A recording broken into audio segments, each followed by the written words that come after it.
대부분의 그리스도인들은 예수님을 유일한 구원자로 믿느냐라고 물으면 아주 큰 소리로 아멘 하고 대답합니다. 그러나 옛사람 곧 자아가 죽었느냐라고 물으면 상당수 사람들이 대답을 못합니다. 그리고 정욕과 욕심이 정말로 죽었느냐라고 물으면 거의 대답을 못합니다. 제가 종종 사람들에게 정욕과 욕심이 완전히 죽었느냐라고 물으면 개인적으로도 제가 질문을 하거든요.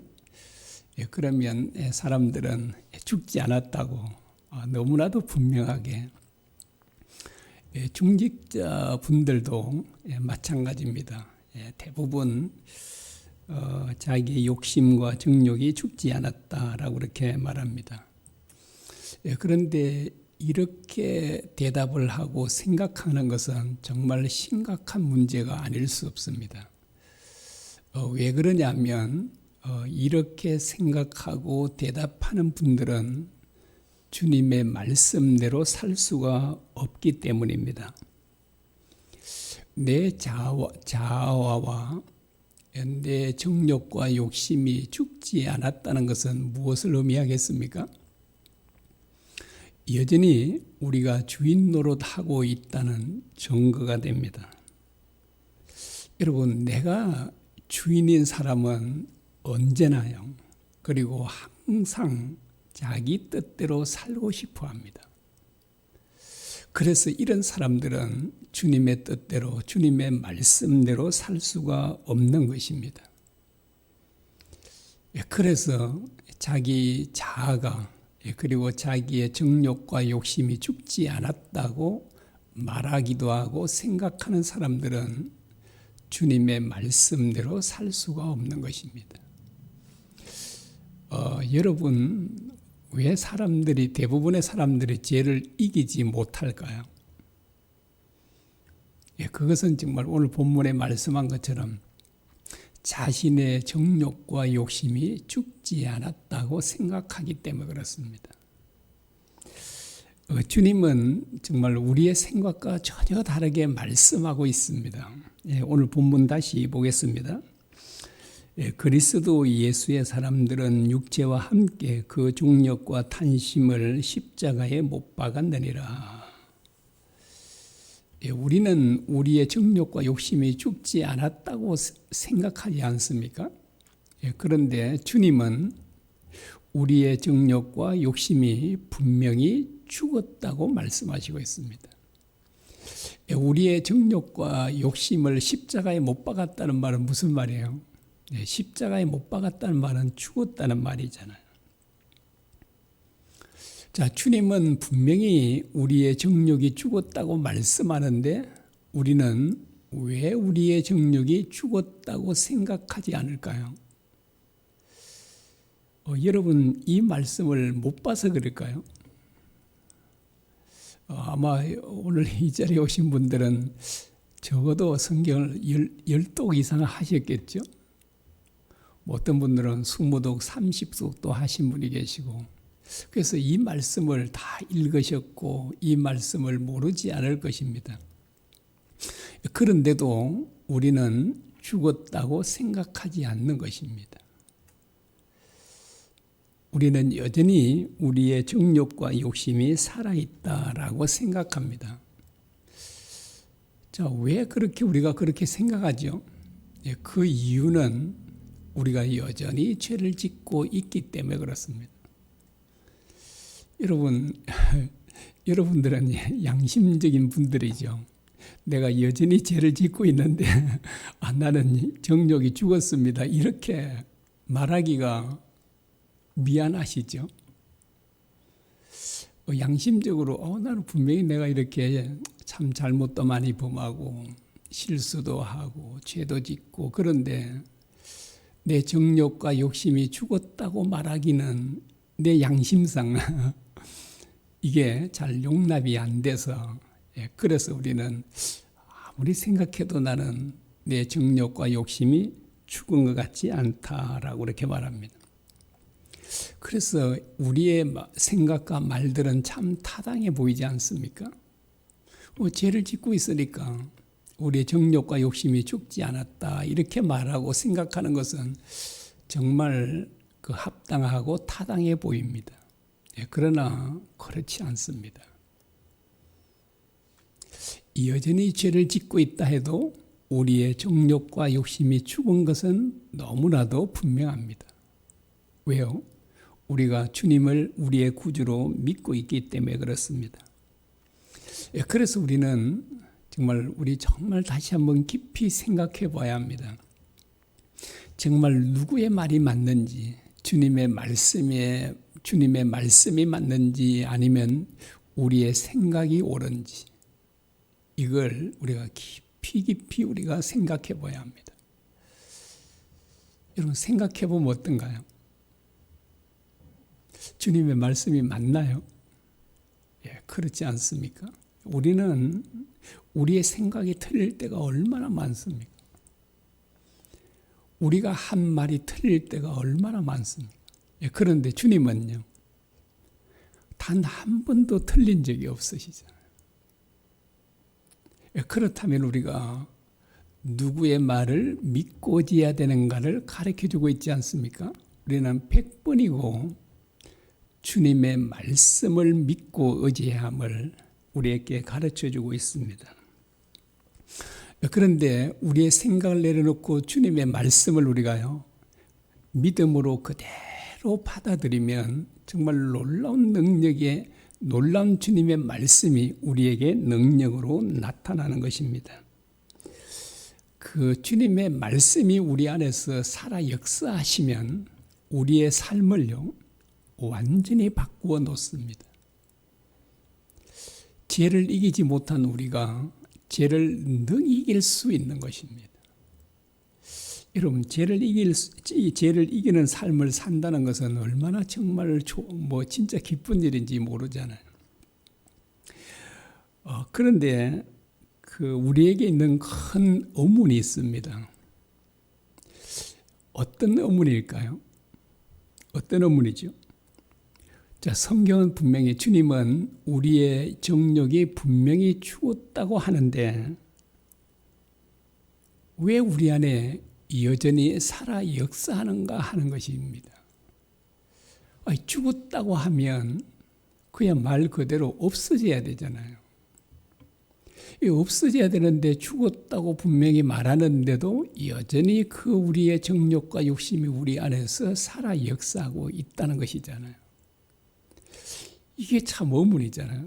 죽었다고 하면 없어져야 되는데 왜 없어지지 않고 우리 안에서 진짜 살아 역사해서 우리로 하여금 죄를 짓고 고통을 당하게 하는가라고 하는 것입니다. 그런데 이제 이 성경에서 죽었다라고 하는 이 표현은 우리의 정욕과 욕심이 없어졌다는 말이 아닙니다.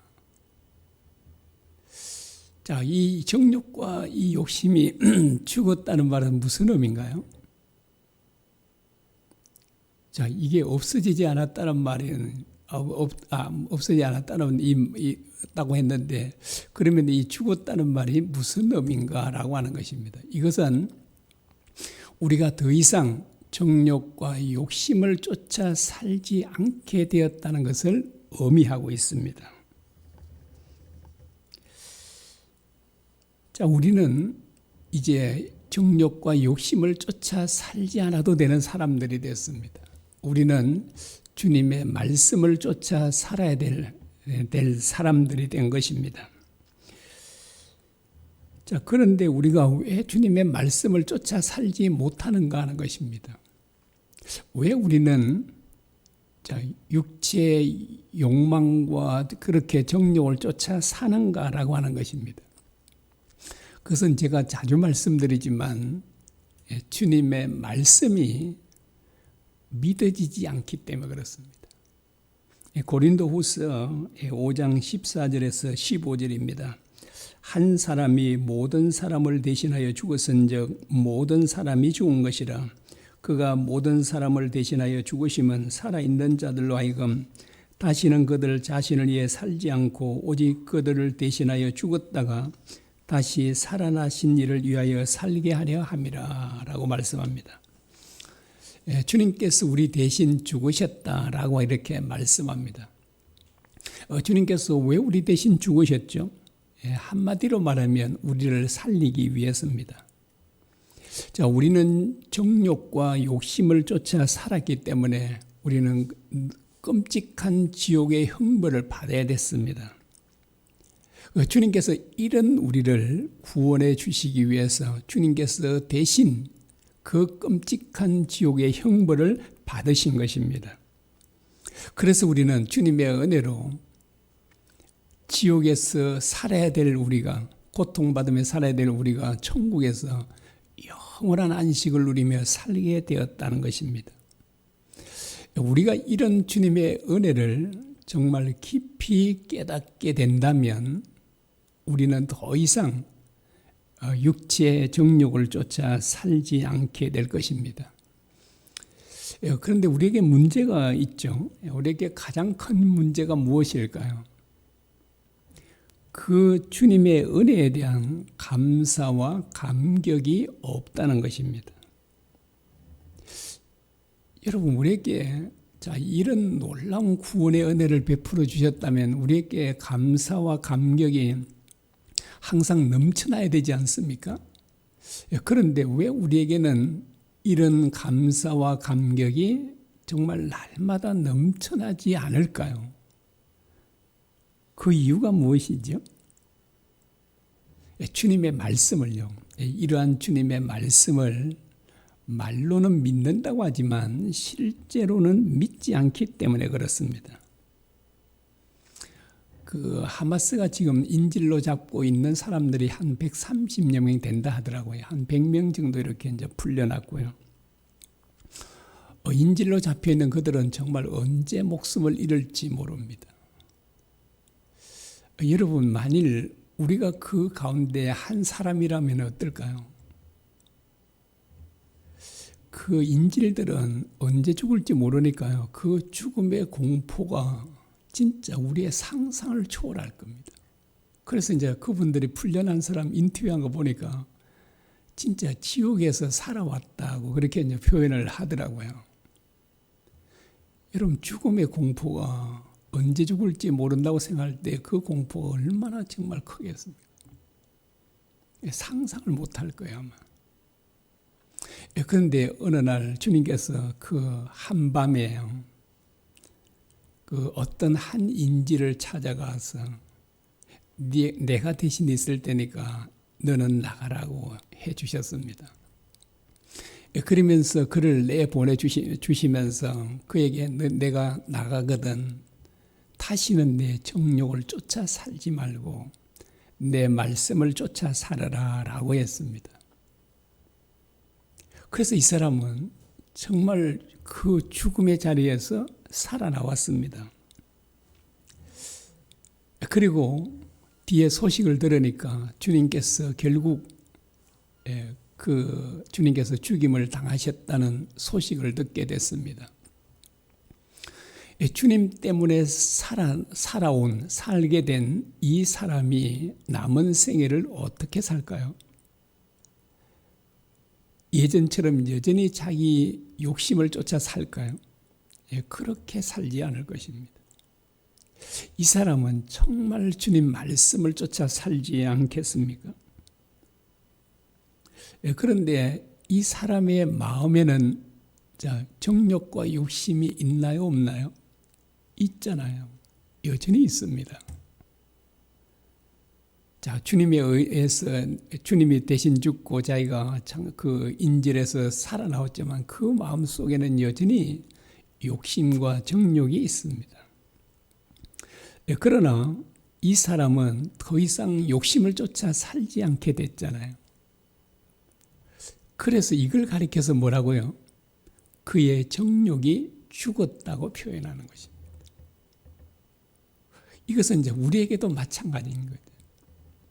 주님께서 대신 죽으심으로 우리가 살아났습니다. 주님께서 우리를 살려주시면서 뭐라고 말씀하시죠?